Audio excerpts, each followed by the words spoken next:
Hoy vamos a cerrar todas estas novedades que tenemos con los chatbots, hablando de los chatbots que toman acción, los chatbots que son capaces de actuar y que son capaces de ejecutar procesos dentro de nuestro negocio, ¿vale? Ya hemos tenido algunas pinceladas.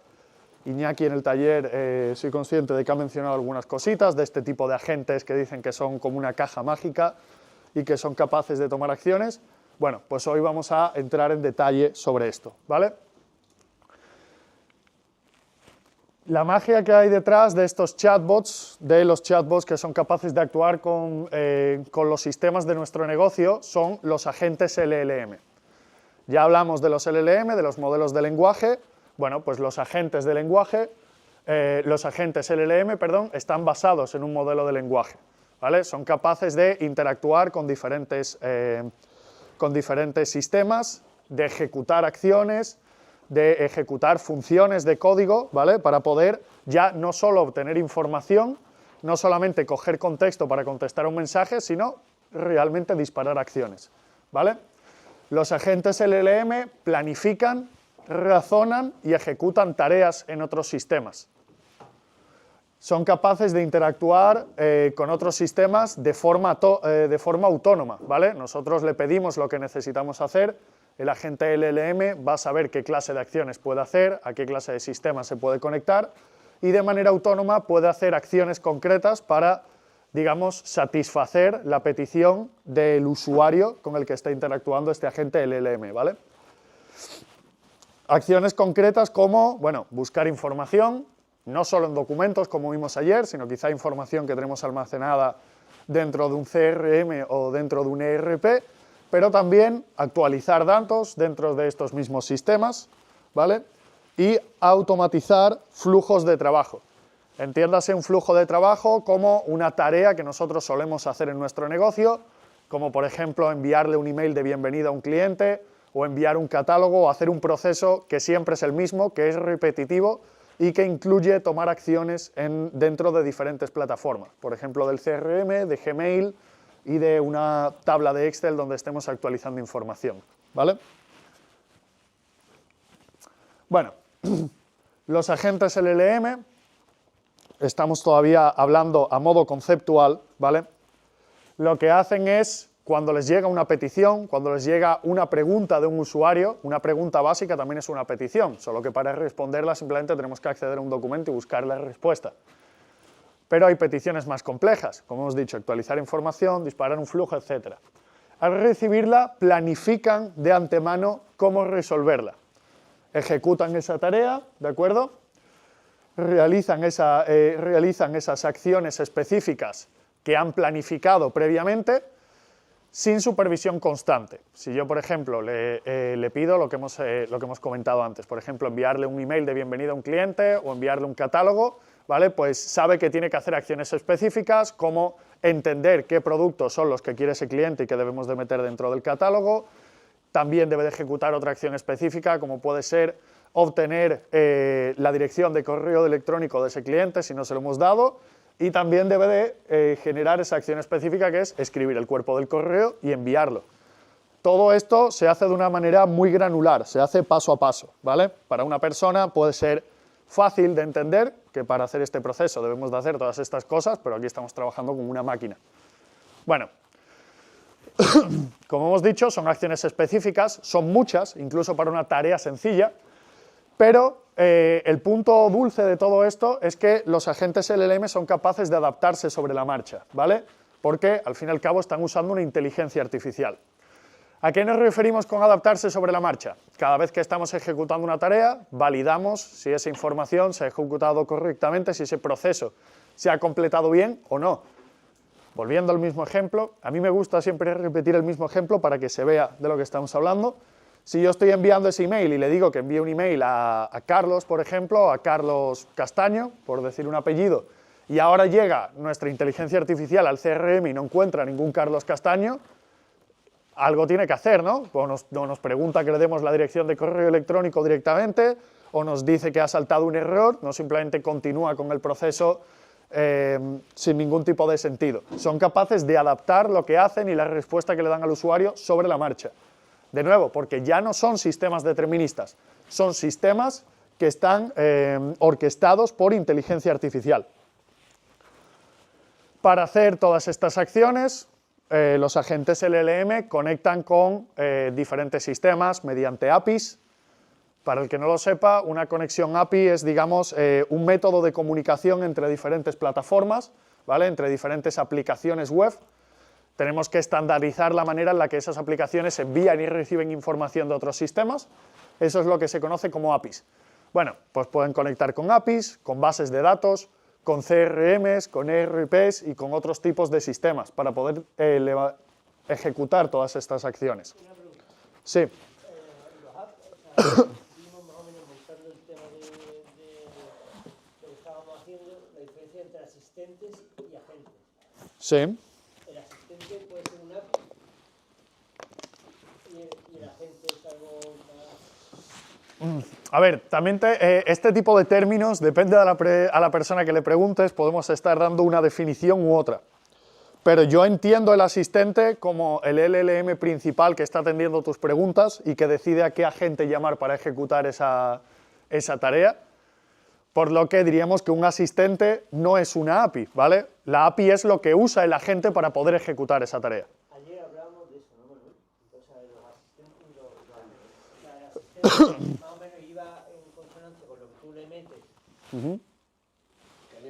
O sea, los documentos que tú le metes a tal, Sí. pues empezábamos a hablar de los agentes, que es algo, los agentes es algo como más etéreo. Exacto, es algo más conceptual porque al fin y al cabo, siguiendo esta definición que os estoy dando, un agente ejecuta una tarea, pero dependiendo del sistema y de la tarea, los detalles intrínsecos son muy diferentes. Por eso hablamos de los agentes como tú bien dices, algo etéreo, ¿no? Algo muy conceptual. Pero entiéndolo así, el asistente es el que está entendiendo lo que le pide el usuario y el que decide qué hacer, y el agente es directamente ese sistema que está ejecutando la petición del usuario. Para ejecutar esa petición del usuario, pues se conecta con diferentes sistemas, como un CRM, un ERP, mediante la API. ¿De acuerdo? Bueno, ¿alguna pregunta más por ahora? Vale, pues para ejecutar estas tareas nosotros le damos las herramientas a los agentes LLM, ¿vale? Pero ellos deciden cómo usarlas. Para que veáis un ejemplo claro de qué se considera una herramienta que puede utilizar un agente LLM. Pues por ejemplo, leer nuestra bandeja de email, ¿vale? Le damos una dirección de correo electrónico y le damos la capacidad de leer los emails que están llegando a la bandeja de nuestra empresa. Otra herramienta sería añadir un nuevo evento a nuestro calendario de Google Calendar, por ejemplo.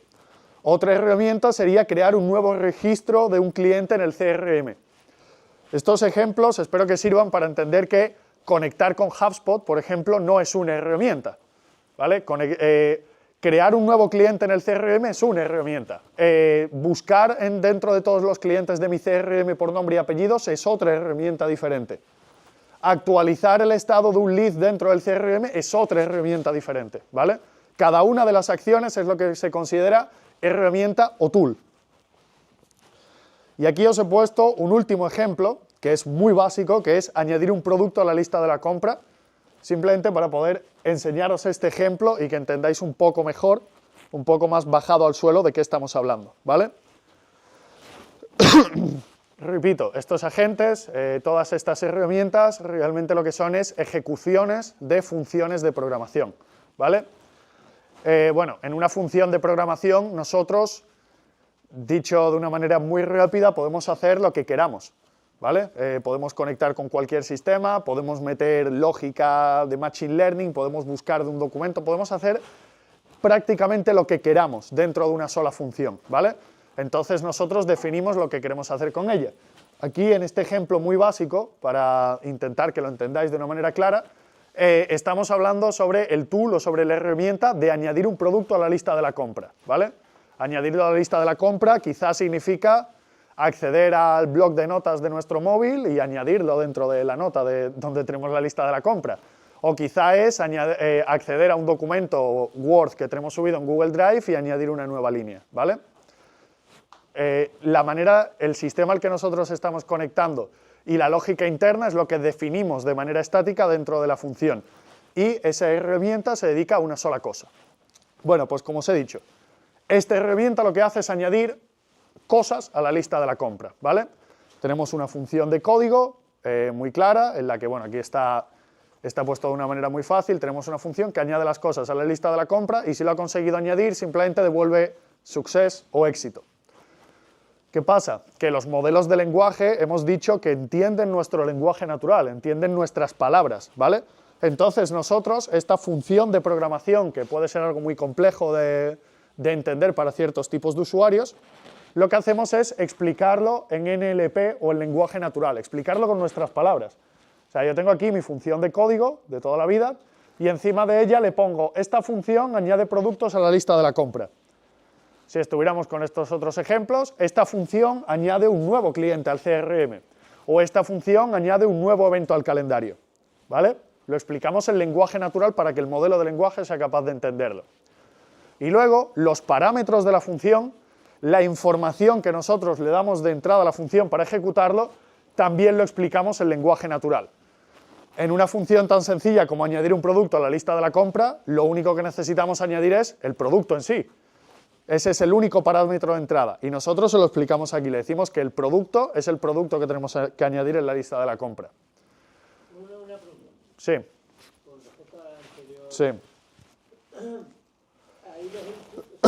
Hay cosas entrecomilladas solo producto. Sí. Hay otras que están además con paréntesis y después tal zanahoria. Eso es lo que se considera pseudocódigo. Hay unas que son solo entrecomilladas, otras con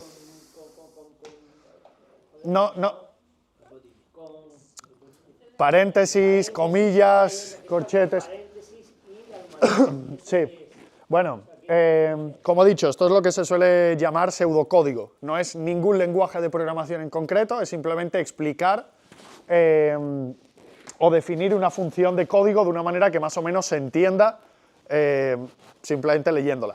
No hace falta que entiendas esto, ¿vale? Lo único que tienes que entender es el concepto de que la función de código, que para muchos usuarios está escrito de una manera que ellos no entienden, nosotros luego lo vamos a explicar con lenguaje natural, ¿vale?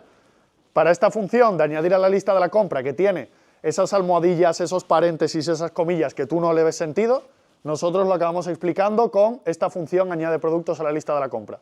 Punto. Y los parámetros de entrada, producto añadir a la lista de la compra, que también lo explicamos en lenguaje natural.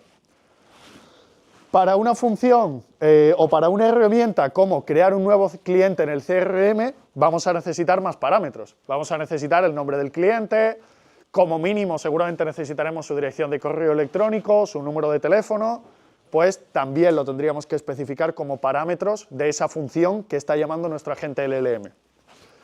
Para añadir un nuevo evento al calendario, pues exactamente lo mismo, ¿vale? Le deberíamos de enviar como parámetros la fecha, el asunto de ese evento que queremos añadir en el calendario, etcétera, etcétera. Hasta aquí bien, se entiende el concepto, cogemos un bloque de código, se lo explicamos en lenguaje natural a un modelo de lenguaje para que él entienda lo que hace ese código y pueda ejecutarlo según lo que nos pida el usuario. O sea, el modelo de lenguaje realmente es que ni ve el código que está ejecutando por detrás. Él sabe que si a añadir lista de la compra le envía zanahorias, teóricamente yo voy a añadir zanahorias a la lista de la compra, ¿vale? Bueno, pues bajo esta base es bajo la que funcionan todos los agentes LLM y bajo la que funcionan todos estos sistemas en los que nosotros mediante un chatbot interactuamos con nuestros diferentes sistemas de negocio, ¿vale?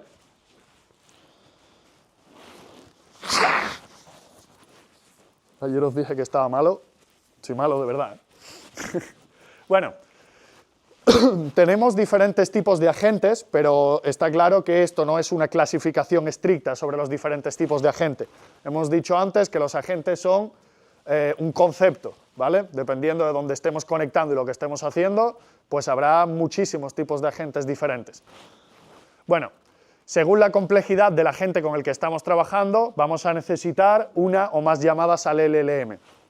Vamos a entrar luego en detalle sobre esto, pero si os acordáis, en el taller de ChatGPT estuvimos hablando sobre cómo funciona mucho mejor pedirle a ChatGPT que nos desestructure la tarea en diferentes peticiones en vez de en una sola, ¿verdad? Pues lo mismo, según cómo de compleja sea esa tarea que le estamos pidiendo al LLM, nosotros vamos a dividir la tarea en una o más llamadas diferentes, ¿vale? Luego, estos agentes que están divididos en diferentes tipos, los podemos dividir a nivel de tool o a nivel de proceso. Lo vamos a ver ahora. Bueno, para que os hagáis una idea, ¿qué podemos hacer con estos agentes? Podemos, como llevamos diciendo todo este rato, conectarnos con el CRM o con el ERP de nuestra empresa. Tanto, bueno, para interactuar con los registros del negocio, tanto para leer como para actualizar información. Podemos interactuar directamente con una base de datos, ¿vale? Podemos leer y actualizar información que está actualizada en tiempo real directamente sobre la base de datos de nuestro negocio. Y esto de aquí, que creo que es mucho más visual y directo para vosotros, podemos hacer que nuestro chatbot directamente dispare flujos de automatización dentro de Make para todos esos procesos que hemos dicho antes, enviarle un email de bienvenida a un cliente, enviarle el catálogo con todos nuestros productos, pues lo podemos construir en Make y hacer que nuestro chatbot dispare ese proceso, ¿vale? Y el que no se acuerda o no estuvo en el módulo del taller de Make, Ahora tiene la formación grabada. Ángel Aparicio nos dio una tremendamente buena introducción en un taller de Make, que lo podéis ver ahora en la web de Marvelab, porque está, si no está, va a estar de aquí a mañana. Sí, señor. Al fin y al cabo, todo acaba volviendo al mismo sitio. Ahora estamos hablando de chatbots, pero hemos hablado de ChatGPT, hemos hablado de Make. Todas estas tecnologías, digamos, se apoyan unas a otras para construir todos estos nuevos sistemas que se pueden poner en marcha en las empresas, ¿no? Bueno, pues como he dicho, hay dos maneras de enfocar a los agentes, a nivel de tool o a nivel de herramienta o a nivel del proceso que queremos poner en marcha, ¿vale? Vamos a hablar un poco sobre estos dos enfoques. Por un lado tenemos los agentes de herramientas o los tool agents. Utilizan un conjunto de herramientas sin seguir ningún tipo de, bueno, digamos, de proceso definido o de lógica de ejecución definida, y dejamos que el LLM, dejamos que la inteligencia artificial decida de manera flexible y autónoma cómo debe de utilizarlos, ¿vale? Nosotros le damos esas herramientas que hemos dicho antes, leer nuestro email, actualizar un evento dentro de nuestro calendario de Google, añadir un registro en el CRM, se los damos todos y él decide cómo debe de usarlos, ¿vale? Esto, ya que están funcionando como una inteligencia artificial, exploran, prueban y adaptan la manera en la que utilizan estas herramientas en tiempo real. Si yo, por ejemplo, estoy intentando ejecutar una función en la que añado algo dentro de mi calendario y el proceso falla, lo único que tengo que hacer, ya que lo está ejecutando una IA, es cambiar los parámetros de entrada y probar de nuevo, ¿vale? Ellos mismos son capaces de adaptar el enfoque y de probar hasta conseguir completar esa tarea que le estamos pidiendo. Este enfoque de tools o de herramientas es muy bueno para tareas dinámicas o para cuando no tenemos, digamos, un flujo definido o no tenemos una manera muy clara en la que se van a estar haciendo todos estos procesos. ¿Qué pasa? Que hemos dicho, aquí está la inteligencia artificial decidiendo cómo ejecutar esto. Por ahora falla, ¿vale? Esto puede fallar, puede dar errores, podemos tener alucinaciones como cualquier sistema que esté trabajando con inteligencia artificial y no es lo más seguro. Pero, como bien dice ahí, es muy dinámico y permite completar muchos tipos de tareas. Por otro lado, tenemos un enfoque mucho más seguro a la hora de ejecutar este tipo de funciones, que es a través de agentes de proceso. Estos agentes de proceso ejecutan un flujo de una manera predefinida, ¿vale? De una manera estructurada y determinista. Siempre hace lo mismo. Cambiará el email del cliente, cambiará el nombre o cambiará el producto, pero el proceso es siempre el mismo. Primero saco el documento, escribo el mail y se lo envío, ¿vale? Siguen pasos claros y predecibles, lo que garantiza la consistencia, garantiza que siempre le vamos a estar enviando el mismo mensaje o siempre vamos a estar haciendo la misma tarea cuando se lo pedimos al chatbot, ¿vale? ¿Uno puede tener más que ver con procesos internos y otro con procesos externos? Mira, lo cierto es que Para utilizar un chatbot, para tener un chatbot de atención al cliente, con el que van a estar interactuando nuestros clientes, partiendo de la base que explicamos el otro día de que un chatbot para los clientes tiene limitada la información a la que puede acceder, tiene mucho más sentido utilizar un tool agent porque nosotros no sabemos realmente qué le puede preguntar el cliente. Tampoco es algo que tenga mucho riesgo porque no está accediendo a toda la información de la empresa, ni tampoco está ejecutando procesos sensibles, como decimos por aquí, por lo que sí, bien podemos darle herramientas para acceder a los estados de los pedidos o para acceder al catálogo y a los precios de los productos y que se lo pueda dar la IA según vaya considerando que es necesario para contestar esa pregunta, ¿vale? Para chatbots internos, sobre todo para procesos donde estamos enviando correos electrónicos, estamos trabajando con información sensible o digamos que el sistema tiene acceso total a toda la información de nuestro sistema, puede ser más recomendable utilizar un agente de proceso, ¿vale? Porque tenemos muy controlado lo que va a ejecutar y lo que va a hacer con esa información. ¿En serio? Bueno, lo cierto es que dependiendo de nuestro negocio, dependiendo de lo que queramos hacer, nos puede interesar más una u otra, ¿vale? La cosa, lo que quiero que entendáis es que hay dos maneras de enfocar esto. Como he dicho, una es donde yo le mando la información a la le mando las herramientas a la inteligencia artificial y le digo, apáñatelas, invéntate la manera de contestar a las preguntas de los clientes, lo cual puede atender a muchas más preguntas, pero puede fallar más a menudo. Y por otro lado, nosotros le damos los procesos definidos que puede disparar el chatbot, es mucho menos propenso a fallar, pero lógicamente todas esas acciones las vamos a tener que definir nosotros, ¿vale? Para procesos que son muy repetitivos, que se hacen muchas veces o que son sensibles, mejor utilizar un agente de procesos. ¿Hasta aquí bien? Ok. Bueno, pues vamos a empezar viendo esos tipos de agentes. Integración con el CRM o con el ERP, ¿vale? Nos permiten acceder a la información en tiempo real de nuestra empresa e interactuar con el sistema, ¿vale? Para poder hacerle preguntas al chatbot muy específicas y disparar acciones. Preguntas como, ¿cuál es el estado del pedido ese tal, tal, tal? Le damos una referencia de pedido, entra dentro del ERP, saca la información y nos la devuelve. No tenemos que entrar dentro del CRM, no tenemos que navegar entre pestañas, obtenemos la información en un momento, ¿vale? Le podemos hacer también peticiones como actualiza el contacto David Zagner y añádele un teléfono, ¿vale? Un teléfono asociado, lo mismo, nos ahorramos pasos, simplemente mediante un chatbot, mediante un prompt, ejecutamos esta acción. También podemos hacer preguntas, ¿vale? Podemos decir, ¿tiene cliente X alguna factura pendiente de pago? Pues si tenemos esta información dentro del sistema, tenemos los datos actualizados, preguntamos y lo actualizamos, ¿vale?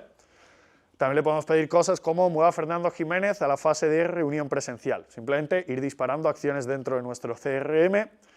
Los ejemplos que vemos son más o menos siempre los mismos, porque al fin y al cabo, bueno, ya es suficientemente potente poder interactuar con el sistema donde tenemos toda la información centralizada a través de un chatbot, ¿vale?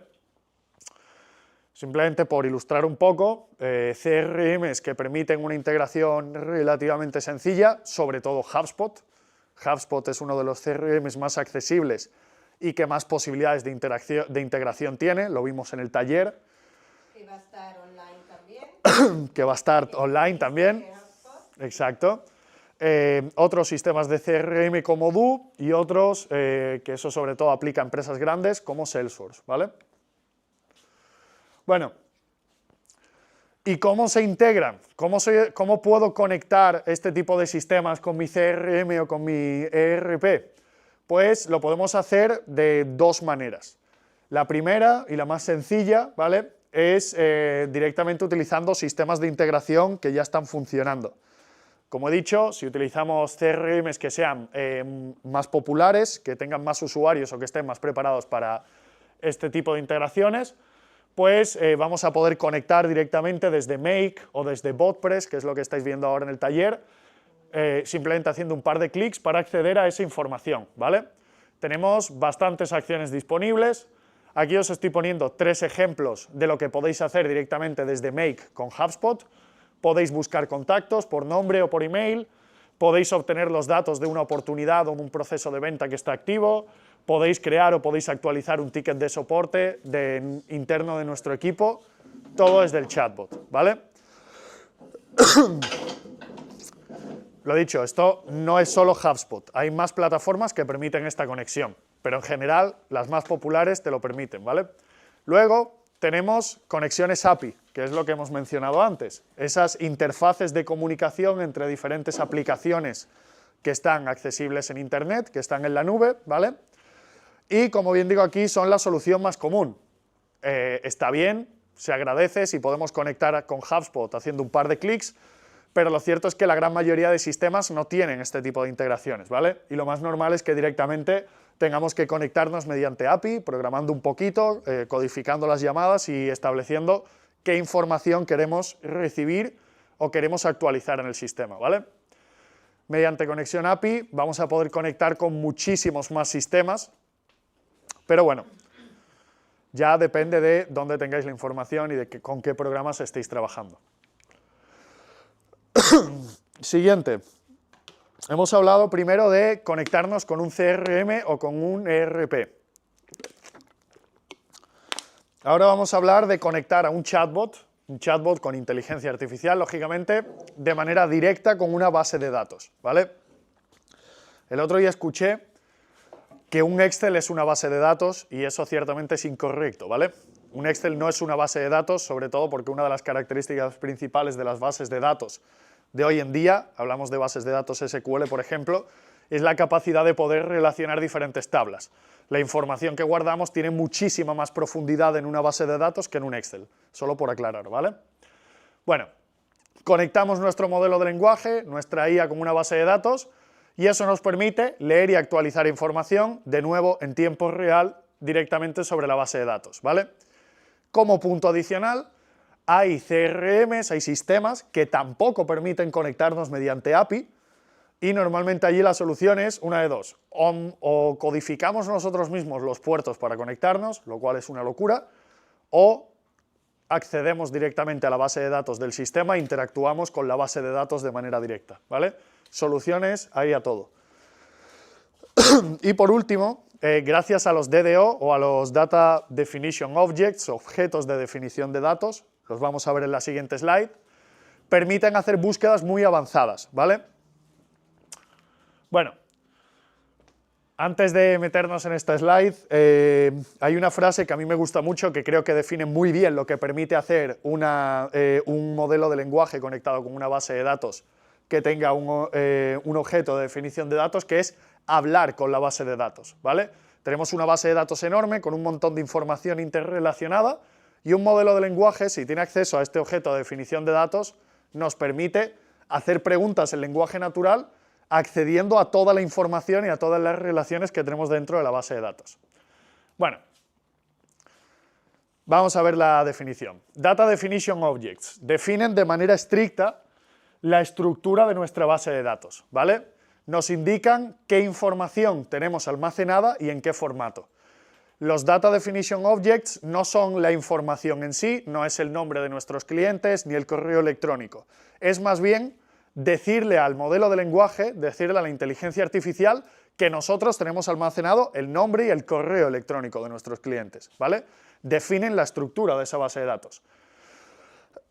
Pero además de indicar qué información tenemos almacenada y en qué formato, indican cómo se relaciona la información dentro de cada tabla. Por lo tanto, aquí tenemos un ejemplo súper básico de lo que es un Data Definition Object y bueno, os voy a poner un par de ejemplos para que lo visualicéis un poco más claro. Esto es el ejemplo mínimo de una base de datos. Tenemos 4 tablas, en cada una de esas tablas primero almacenamos información sobre usuarios, información sobre películas e información sobre la nota que le ha dado cada usuario a las películas. Y también podéis ver que estas tablas están todas relacionadas. No vamos a ponernos a explicar de una manera muy técnica cómo funciona esto, pero bueno, si le decimos a la IA qué información tenemos y cómo se relaciona, con una base de datos tan sencilla como esta, podemos empezar a hacer preguntas que crucen la información de una tabla y otra, ¿vale? Podemos hacer preguntas como, lístame todos los usuarios que hayan visto la película de Avatar 2 y dime qué nota le dio cada usuario. Podemos hacer preguntas como devuélveme todas las películas ordenadas según la mejor valoración media que le han dado todos los usuarios. Podemos también hacer una búsqueda en la que te devuelva todas las películas que ha visto un usuario en concreto, ¿vale? Sí, podemos hacer preguntas de este tipo, que mezclan información de una tabla y otra, con una base de datos tan sencilla. Imaginaros lo que podemos hacer con la base de datos de nuestro CRM, ¿vale? Podemos hacer cosas o podemos hacer preguntas bastante complejas, como por ejemplo, ¿cuál es el valor medio de venta de cada uno de los comerciales que tengo en mi equipo?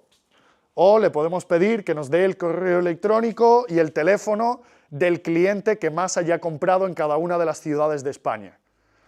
¿De acuerdo? También le podemos decir que nos den los 10 productos con mayor crecimiento de ventas respecto al año pasado, o que nos liste los empleados que todavía tienen días de vacaciones pendientes. Son unos cuantos ejemplos que en muchos casos, ¿vale?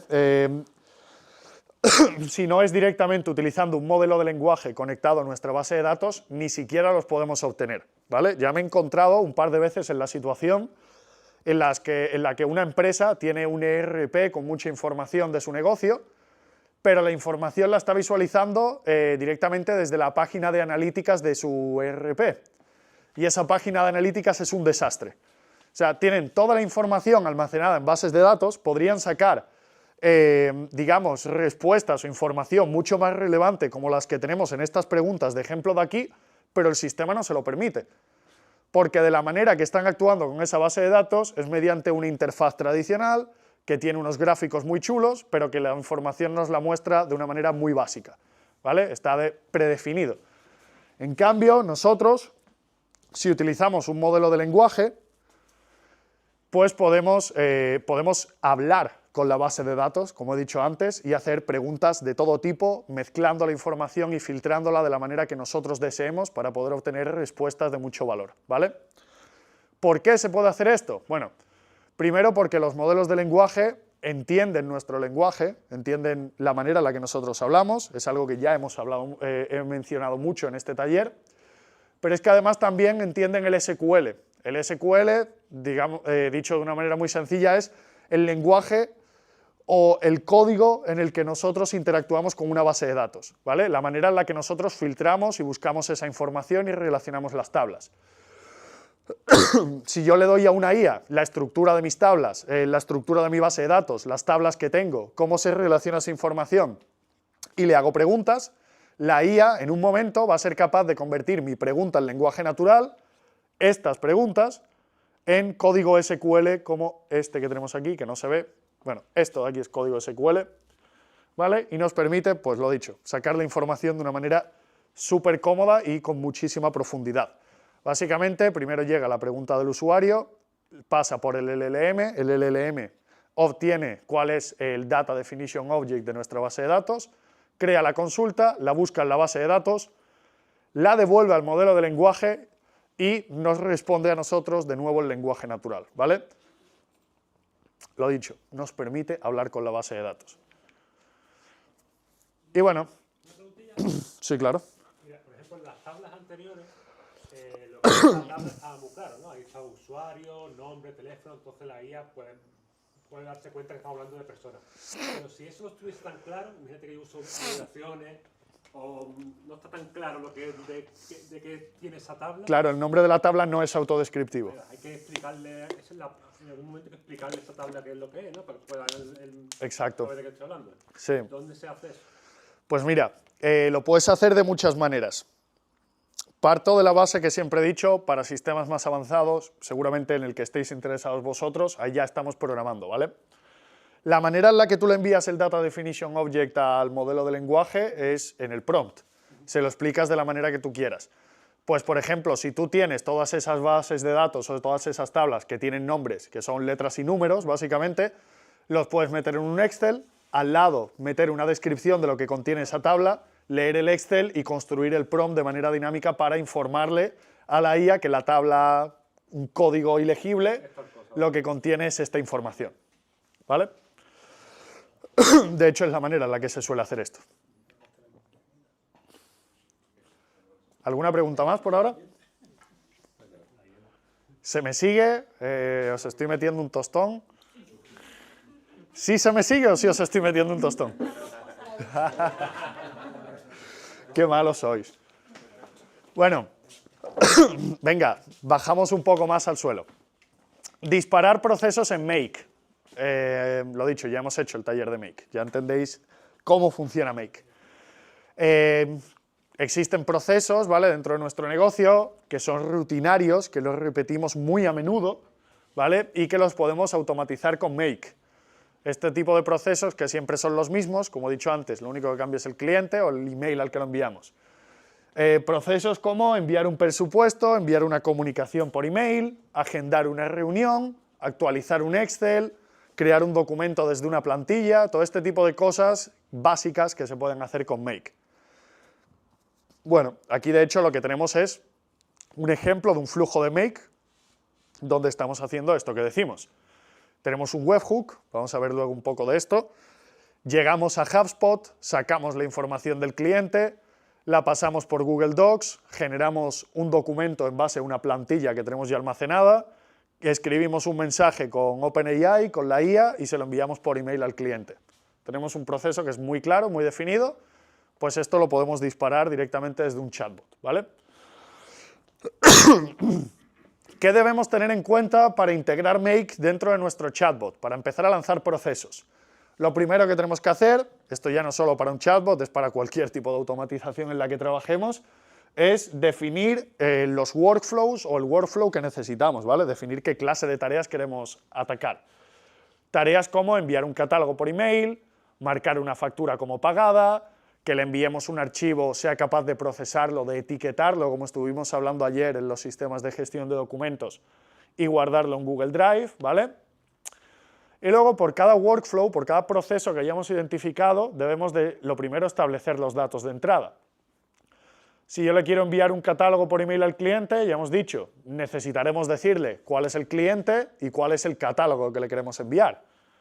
Si queremos enviar una factura como pagada, marcar una factura como pagada, vamos a tener que decir cuál es esa factura que queremos marcar como pagada, ¿vale? Una vez ya tenemos establecidos los datos de entrada, construimos el workflow, trabajando con esos datos de entrada y lo probamos. Y bueno, una vez lo hayamos probado, una vez hayamos visto que todo el proceso funciona bien, lo único que tenemos que hacer es añadir esto de aquí, que es el nodo de webhook de Make, ¿vale? Y, bueno, añadir el nodo de webhook y configurarlo como el disparador del automatismo. Ya, si estuvisteis en el taller de automatización, recordaréis, todos los automatismos tienen una condición que hace que se inicie ese automatismo. En este caso, lo que sería es que llegue un mensaje o llegue una petición a este webhook, ¿vale? Y haga que todo el proceso se inicie. Y por último, una vez ya hemos añadido ese webhook desde Make, nos van a dar una dirección URL, una dirección de una página web, y lo único que tenemos que hacer es darle esa dirección de la página web a nuestro LLM y definir como un tool que una llamada a esa página web con esos datos de entrada que nosotros hemos definido es un tool y que lo que hace es, pues bueno, ya depende de lo que sea lo nuestro, enviar el catálogo, marcar la factura, etc. Pero bueno, llevamos diciendo todo este tiempo que la IA puede fallar, que la IA no es infalible, tiene alucinaciones, ¿vale? ¿Qué pasa si el proceso falla? Pues vamos a hablar de qué sistemas o qué tecnologías tenemos ahora mismo para poder validar la efectividad de las automatizaciones, ¿vale? Como bien digo ahí, los procesos orquestados por inteligencia artificial bien pueden fallar, ¿vale? Los agentes React, bueno, lo tenemos ahí la A en mayúsculas, lo que están diciendo es reactuar, volver a actuar, ¿vale? Se encargan de verificar el resultado de cada proceso y volver a repetir ese proceso si algo falla, ¿vale? Es tarea del desarrollador, del programador que esté poniendo esto en marcha o de la persona que esté construyendo el flujo, definir una lógica que sea suficientemente robusta para que esto pueda funcionar, bueno, para que esto pueda cubrir este tipo de fallos y que no se venga abajo el sistema, ¿vale? Aquí tenemos un esquemita que lo representa bastante bien, en el que tenemos el input, ¿vale? La llegada de la petición que nos está haciendo el usuario, Esta petición llega al LLM como si fuera una caja en la que pueden pasar muchas cosas. Él sabe qué tipo de tools, como este tool A y tool B, qué clase de tools, qué clase de herramientas tiene disponibles para poder trabajar, ¿vale? Y una vez le llega ese input, le llega esa petición del usuario, él decide a qué tool debe de llamar y a cuál no para poder completar esa tarea. Pero además, cada vez que llama a uno de estos tools, vemos que primero actúa y luego observa el resultado, ¿vale? Si yo estoy, como hemos dicho antes, si yo estoy añadiendo un nuevo evento dentro de mi calendario, yo lo primero que hago es actuar, es enviarle la petición a Google Calendar y decirle, añádeme un evento. Y luego observo qué me contesta Google Calendar. No sé si lo sabéis, pero cuando hacemos peticiones API o peticiones HTTP, tú le envías una petición a un servidor y te da una respuesta, ¿vale? Pues bueno, yo le envío la petición a Google Calendar y le digo, añádeme el evento. Y Google Calendar me puede decir que todo bien, que está añadido o que algo ha fallado. Pues eso es lo que el LLM observa, ¿vale? Esta observación que vemos aquí y valida si ha sido capaz de ejecutar ese paso en concreto de manera correcta o no, ¿vale? Y si algo ha fallado, como es una inteligencia artificial, va a intentar modificar el parámetro de entrada o va a intentar modificar la información que le está enviando en base al error que le haya dado Google Calendar. Primero actúa, ejecuta la acción, observa el resultado de esa ejecución y si algo falla, vuelve a actuar de una manera diferente hasta que sea capaz de conseguirlo. Una vez ya ha completado todas las tareas que le hemos pedido, genera la respuesta final para el usuario y le contesta y le envía ya, bueno, le contesta simplemente diciendo tu petición ha sido completada, ¿vale? Esta es la manera en la que los modelos de lenguaje validan que una automatización más o menos compleja, que interactúa con varios sistemas, haya sido capaz de completar cada uno de los pasos de manera independiente y simplemente nos haya hecho una bola y haya fallado por completo. ¿Hasta aquí bien? ¿Se entiende la idea? Yo creo que muchos, viendo esta explicación que estamos hablando de inteligencia artificial con el CRM y todo eso, esto es una de las cosas que os hayáis preguntado, ¿no? De la IA puede fallar. ¿Qué pasa si se equivoca? O sea, al fin y al cabo tú estás creando un chatbot, tú como usuario ves la petición y ves lo que te dice el chatbot y tú no sabes por detrás si lo que está haciendo es correcto o lo que está haciendo es un auténtico disparate, ¿vale? Todo depende, supongo, de las herramientas, ¿no? También. Exacto. O sea, de lo que le metas. Digo aquí, Entiendo que son los asistentes o lo que sea. O sea, de la información que le des, pues será mejor o peor. exacto. Según la información que le den. Sí. Como digo aquí, es tarea del desarrollador construir una lógica que sea suficientemente robusta para actuar ante estos fallos, ¿vale? De asegurarnos que cuando estamos observando el resultado que nos está devolviendo la herramienta, el LLM sea capaz de ver cuál es ese resultado, cuál es el fallo que ha salido, etcétera, etcétera, ¿vale? Poner esto en marcha no es muy complejo, pero bueno, hace falta ya cierto nivel técnico para poder empezar a trabajar con ello. Ayer nos hablaban de no repetir, o sea, de la información que vayas a subir y todo eso, de no duplicarla y tal y cual, porque Exacto. marear la... Ahí estábamos, cuando mencioné eso, estábamos hablando sobre los documentos, sobre que si le subimos el mismo documento 3 o 4 veces y luego hacemos una búsqueda de documentos, nos vamos a sacar de nuevo el mismo documento 3 o 4 veces, vamos a perder tokens, vamos a perder contexto adicional que le podríamos haber dado al modelo, ¿verdad?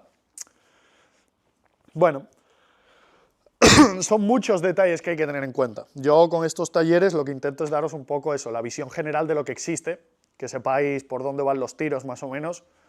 Luego a la hora de poner en marcha un sistema de estos necesitas bajar muchos conceptos más al suelo, pero bueno. Vale, pues lo que estábamos viendo hasta ahora, con inteligencia artificial podemos hacer automatización avanzada, ¿vale? Cada agente LLM, porque hemos estado hablando de agentes en plural, cada agente LLM se encarga de ejecutar una sola tarea, ¿vale? Para cada una de esas tareas tenemos un set de instrucciones, tenemos un prompt que definimos y tenemos acceso a un set de tools predefinidas, ¿de acuerdo? Nada, lo que hemos dicho antes, para cada una de esas tareas. Lo podemos hacer directamente en un flujo de makes y todo es más determinista, o le podemos dar las herramientas a la IA y que la IA actúe de manera más libre si lo que queremos es que se pueda adaptar mejor a diferentes tipos de peticiones, ¿vale? Y como hemos dicho, también los agentes LLM, los agentes React se encargan de verificar si la tarea, el paso que acaban de ejecutar es correcto o no antes de continuar, ¿vale? Según lo que nos pida el usuario, como hemos visto en este ejemplo, tenemos dos tools. Según lo que nos pida el usuario, la IA decide si ejecutar un agente u otro, ¿vale? Aquí puede quedar un poco confuso entre agente y tool. Entendamos, ¿vale?, que una tarea más compleja puede requerir más de un tool y puede requerir, como hemos dicho antes, más de una llamada al LLM. Obtener el último email que nos ha llegado a la bandeja de entrada no requiere de un agente LLM. Solo necesitamos una llamada, una ejecución de una función. Pero hacer cosas más complejas ya puede requerir de estar trabajando con agentes. Bueno. Luego, estamos hablando de automatización avanzada.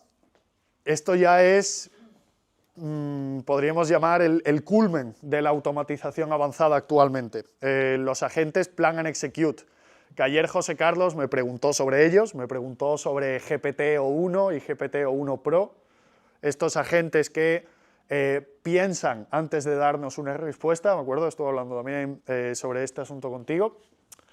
Bueno, conceptualmente, lo único que hace un agente Plan and Execute es dividir la tarea, dividir cada una de las peticiones que le hacemos en dos etapas diferentes, ¿vale?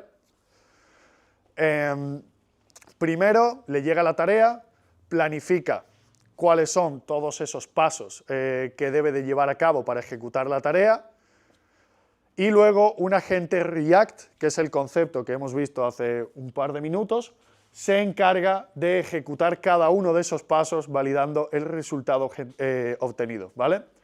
Aquí tenemos, bueno, un pequeño gráfico que no se ve demasiado bien, la verdad, en la que el usuario está interactuando con un sistema Plan and Execute. Dame un momentito, voy a cogerme un papel.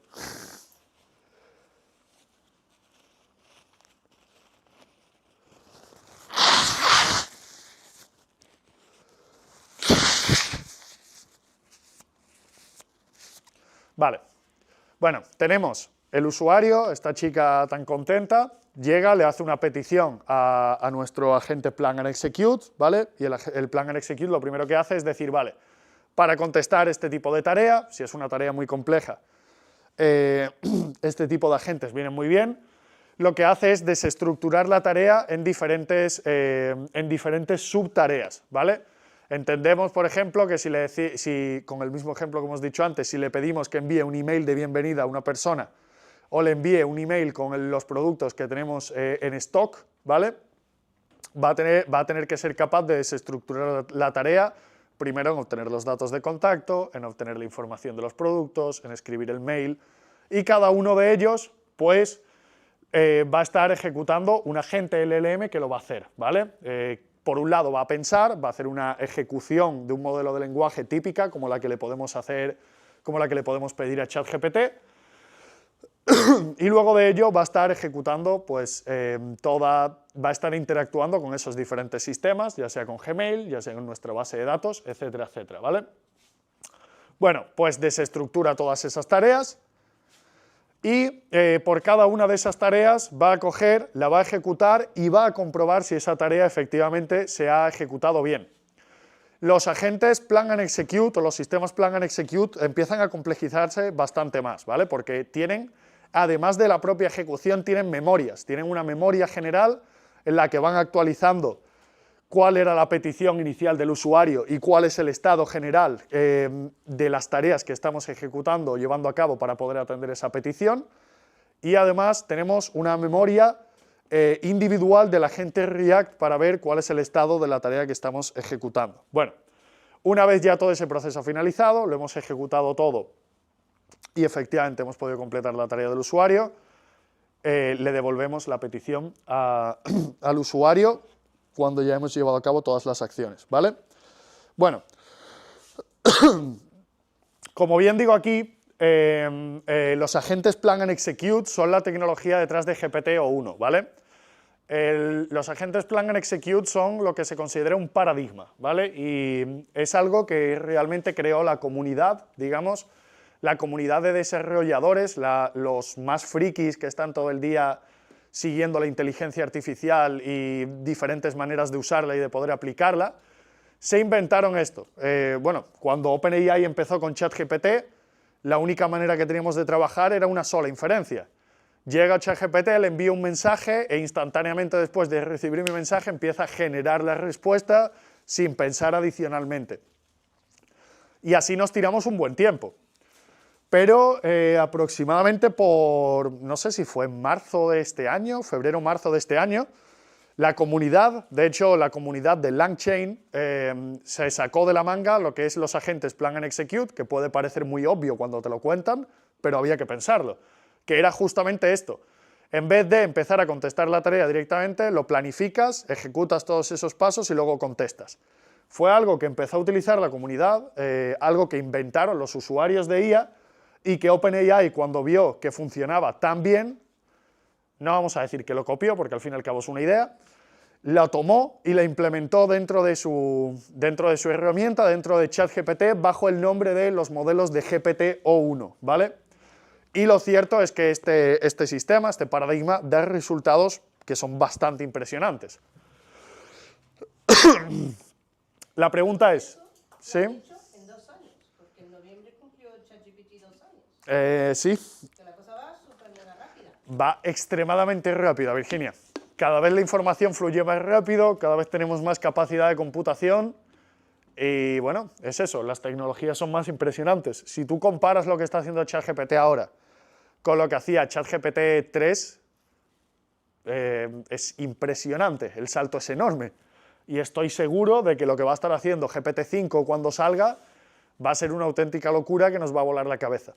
De hecho, bueno, ya es que no solo estamos... O sea, el formato principal sigue siendo texto, ¿vale? Pero ya están saliendo otros modelos, como he dicho, vamos a hablar un poco mañana de eso, pero modelos de voz, los modelos de generación de vídeo que son impresionantemente buenos, o sea, esto va muy, muy, muy rápido. Pero bueno, lo que os quería contar. Estos modelos dan resultados impresionantes. ¿Cómo de impresionantes? Pues mirad, aquí tenemos una pequeña gráfica comparativa que ilustra muy bien de lo que estamos hablando. Hemos dicho antes, acabo de decir, que GPT-3 era muy bueno, pero que los modelos nuevos que han salido son bastante mejores. Bueno, el último modelo que tenemos ahora mismo de una sola inferencia, que no está utilizando este paradigma del Plan and Execute, es GPT-4o. Es el modelo más nuevo ahora mismo, funciona sumamente bien. Todo el mundo que estáis trabajando con ChatGPT lo que estáis utilizando es GPT-4o.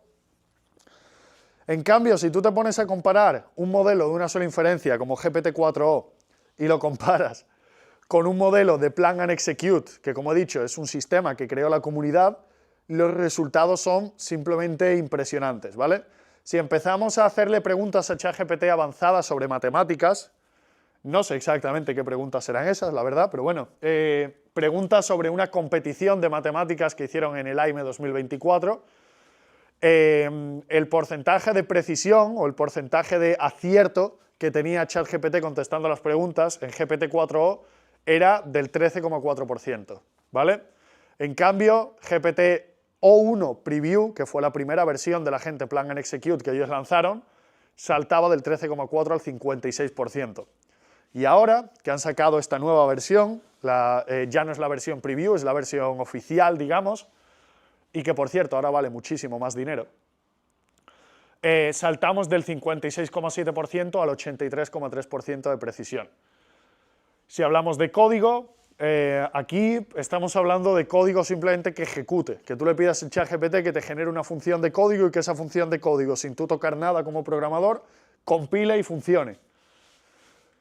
GPT-4o, ese modelo tan impresionante, sacaba un 11% de precisión, o1 Preview un 62% y o1 un 89%. Esto es bastante brutal, ¿vale?